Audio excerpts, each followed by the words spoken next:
Hello everybody and welcome to episode 173 of the Let's Play world. Got a pretty jam-packed episode today. First thing we're going to do is take a look at the mob farm and the work I got done on the live stream.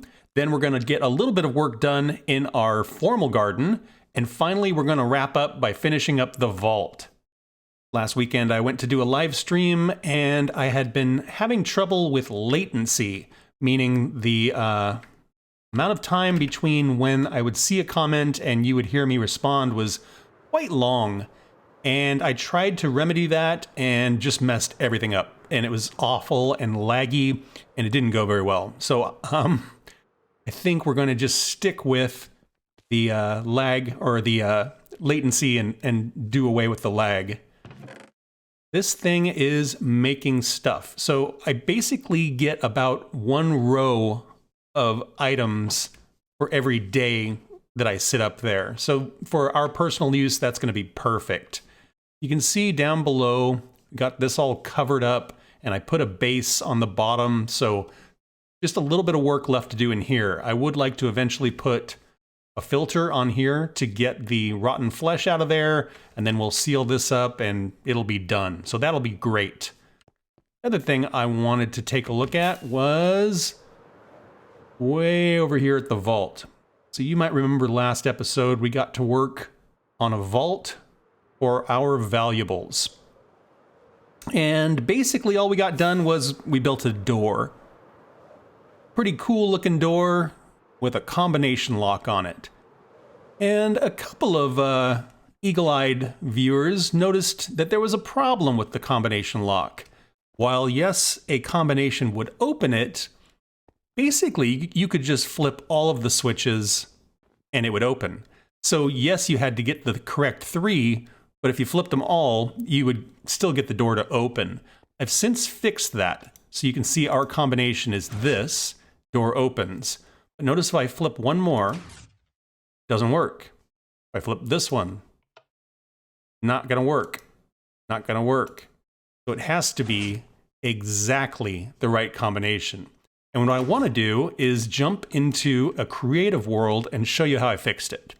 So just a refresher on how the door works. There are 6 levers, and in back we have a torch on the 3 that need to be flipped. And what happens when you flip a lever is it creates a signal, and if there's a torch on that block, it'll get inverted. And so what we have happening here is these 3 torches are powering this redstone line. Now, if we just turn off one of the torches, these 2 are still powering this line here. And again, if I was to flip that one, this one is still creating a signal. And so all 3 of them have to get flipped in order for our signal to get killed here. And that would open our door. But like I said, in this case, if you just went through and flipped all of them, you're going to get your result. And that's because these 3 levers here don't really do anything. Now, the thing we have to understand with combination locks in Minecraft is anybody can just use a pickaxe and go right through the wall, right? So there is a little bit of trust and a little bit of agreement that we are going to honor a combination lock if it's on a door. So in this case, if somebody wanted to get in and they knew that they needed to flip these 3 to make that happen, then, you know, that would be great. Of course, if somebody wanted to go in your door, they could just get their pickaxe and go into the door, but that's not the point of combination locks. Now, if you actually want to make it tricky, you actually want to make it a puzzle for someone, this is how to do it. So you can see here we still have the 6 levers. And we have the 3 torches, 1, 2, 3, that are powering this dust here. So if we turn those off, 1, 2, 3, we get our light. So those 3 need to be turned off to kill this signal here. Now what I've done is the other 3, I just made it so that if we turn them on, they will add to this signal. So for example, the one right in the middle down here, we turn it on, it powers this repeater, which will power this dust, And so even if we do our combination, 1, 2, 3, this guy here is powering it, and so it won't turn off. If you do the wrong lever, you don't get the result. Similar, these two up top, we've got a torch that is powering this block, which is inverting this torch up here. Now, if I turn that torch on, inverts this torch, no more signal here, so this turns back on, and again, we are powering that line, and so we don't get our result. So this is how to make it so you have to be exact. Meaning if it's not, you can't just go through and power them all on. That's not going to work. It has to be exactly the right levers to make the combination happen. I hope that makes some sense. And if we open our door and we walk inside, you can see back here, I added that extra redstone there. So you can see the extra torches with the inverted torches and all of that, the repeater. So we have a combination lock that requires an exact combination in order to open. You know, since we're over here, I think I'm just going to start digging out the inside of the vault, and that way a little later we can get in there and start decorating it.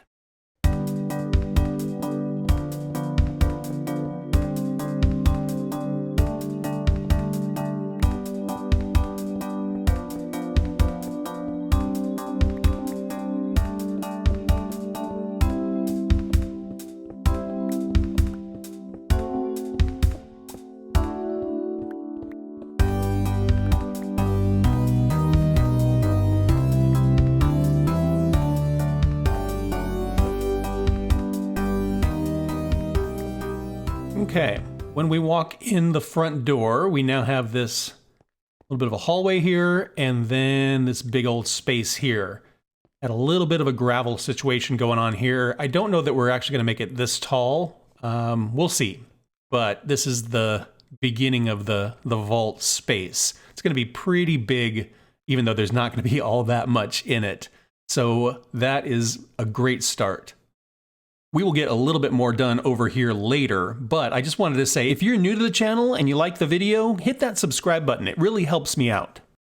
And if you really like it, you can support the channel for as little as 99 cents. Just click join for details. Or you can support my work directly at buymeacoffee.com. The next thing on the agenda, I want to get a little bit of work done over in the formal garden. We've got a couple of spaces that we've worked on, specifically this area over here with the fountain, and then this area here with the maze. And I think the next area of focus is going to be this one here. They're all a little bit different. So this one here is a little bit on a slope. So you can see this is probably the highest point, and then it kind of goes downhill from there. We have a pretty dramatic staircase here, little bit of a staircase over here, and then an interesting little kind of bump in the path. And we have two columns in the middle of this area here. So we will certainly add some of the dark oak like we've done in the other gardens. And I think in this space, it's primarily going to be blue flowers. And then the feature that I want to have over here is some statues. First thing I'm going to do is just a little bit of terraforming so that I can get those dark oak trees in here. And that way we will start with a kind of symmetrical palette to the other two gardens.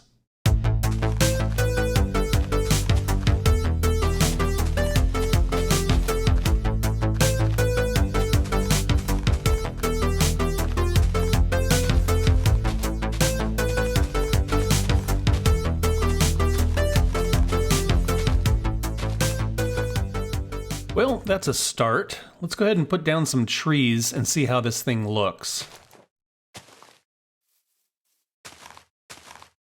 Okay, got some of the dark oak trees popping up here. I also planted some acacia trees in the center. I wanted to see what those would look like. Not sure if I'm going to keep them or not. And yeah, waiting for these to grow up. Got one over here. So kind of replicating what we've got going on in the other gardens, just putting them on the corners of the paths here. Next thing I want to do is figure out where should I put some statues? And I think the answer is just on the inside corners. So we could put one here, we could put one there, one on this corner and one on that corner. And I think that would be kind of a cool look. The inside of the circle, we could add more trees, just kind of fill it up with some shrubbery, that kind of thing. And I think that'd look pretty cool. I've got a couple of ideas for statues. I want to do kind of like an Easter Island thing where we'll have like these big heads. And yeah, they're not going to be very big, so they're not going to be super detailed, but I think it'll be cool looking.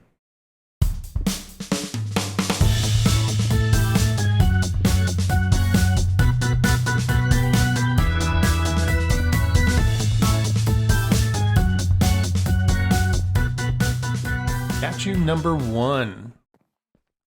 Saw a few pictures online of people doing statues that sort of look like villager heads, and I took some inspiration from that and came up with this guy here. And I went ahead and textured it a little bit, just swapped out some cobble and some stone bricks, and I think it looks pretty cool. Once you get a little bit of distance, it definitely has that villager look to it, and I think it's pretty fun. I did put one frog light in the top so we don't get things spawning on top of it. And yeah, I'm pretty happy with that. I kind of wish I had some mossy blocks because I think that would add some age to it. I could swap those out. And also once we landscape this a little bit and get a little more overgrown, I think that's going to be pretty cool looking. I want to do one more of these guys somewhere around here. And then we're going to do a different type of statue. And then we might have one statue that looks like it's seen better days.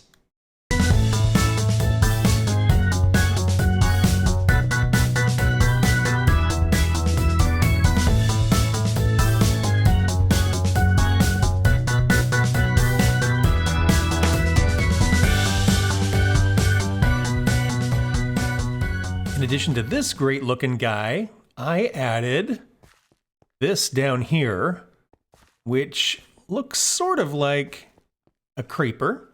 I saw a post online of somebody doing miniature mob statues, and I thought this was kind of a cool look. They did them very realistic. I wanted mine to look more like it was chiseled in stone, so yeah, I think it turned out pretty good. I'll leave a link so you can check out the original.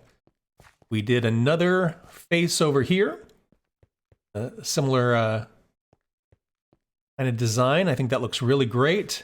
And then up here, we've got one that looks like it may have toppled or worn down. I think that looks really great as well. It looks like all of the acacia trees finally grew up, and, you know, I don't hate them. They don't look bad, I don't think. Not sure what else to do in the center, though. You know, I feel like if I'm going to do acacia trees, like I might need one over here and one over there. So I'm not sure yet, but it's a nice looking tree. And then we could do some, you know, landscaping around there. We were talking a little bit about doing some of the blue flowers in this area. And so I think I'll kick it over to the decorator and let him work some of his magic.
everybody, it's me, the decorator. This place is looking real fancy. We took some cues from the other formal garden areas, but we did some really original things here too. These statues are real fancy. Just like before, we've got the white flowers all along the entryway.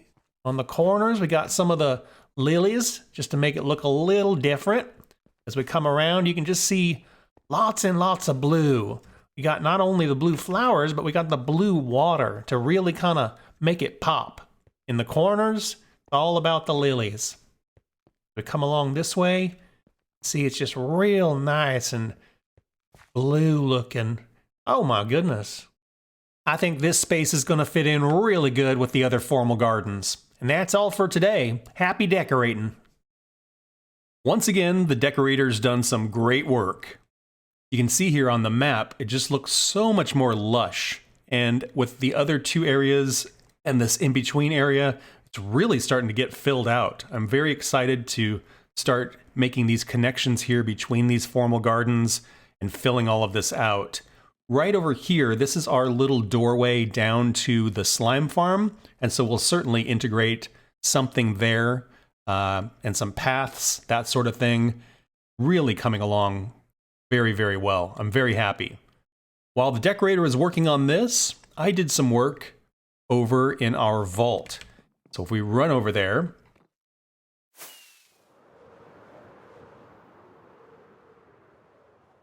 you can see it there on the cliff face there. And I'm really happy with how this has turned out. As we plop on down here and we do our combination, the doors open,